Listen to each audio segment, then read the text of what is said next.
Dream to our prayers. So I think you know these two folks, Chad and Diane Steinberger. So let's welcome them.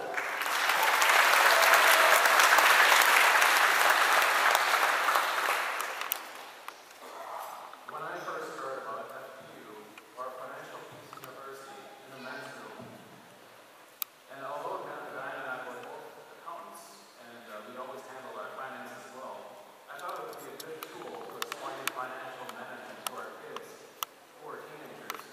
But since 9 years old, they pretty much would nod whenever I talk about anything about finances. So I was the reluctant spouse, and when Chad proposed the idea, I thought, why would we pay $100 to listen to everything we already knew? We didn't have any mortgage or credit card debt. I didn't really love the idea, but I loved Chad, so what actually came out of my mouth was, sure, honey. So as we went through the class, I realized we were already doing a lot of the things Dave Ramsey was teaching me, but we didn't have expertise in certain areas such as insurance or retirement planning or long-term health care. With FPU, I felt like I was gaining a Christian objective viewpoint to help make decisions on what was best for my family. When I was asked to facilitate the next session, I said yes, because it was a sound program, and more importantly, it was really a funny program too. And along with both, we had a lot of laughs and made a lot of new friends. Since our first class, Chad has facilitated many other classes, and I observed quite a few of them. Financial freedom hasn't been my biggest gain, but a different kind of freedom. Of the people sitting in the classes, some were strangers and some were friends. They were talented, God-honoring, amazing people, and I got to hear some of their stories, not of negligence or mismanagement of their finances, which I had expected, but in many cases it was lack of knowledge or misinformation, or poor cultural influences, job loss, and health issues.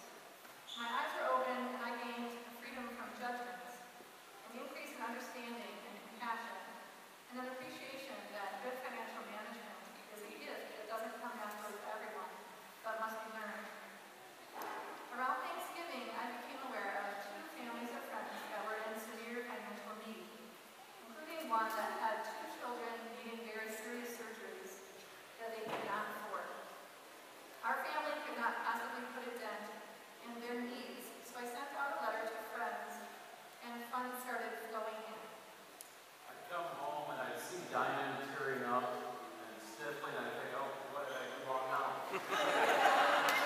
But said she was so touched by these cards, and I was too, but I didn't cry about it.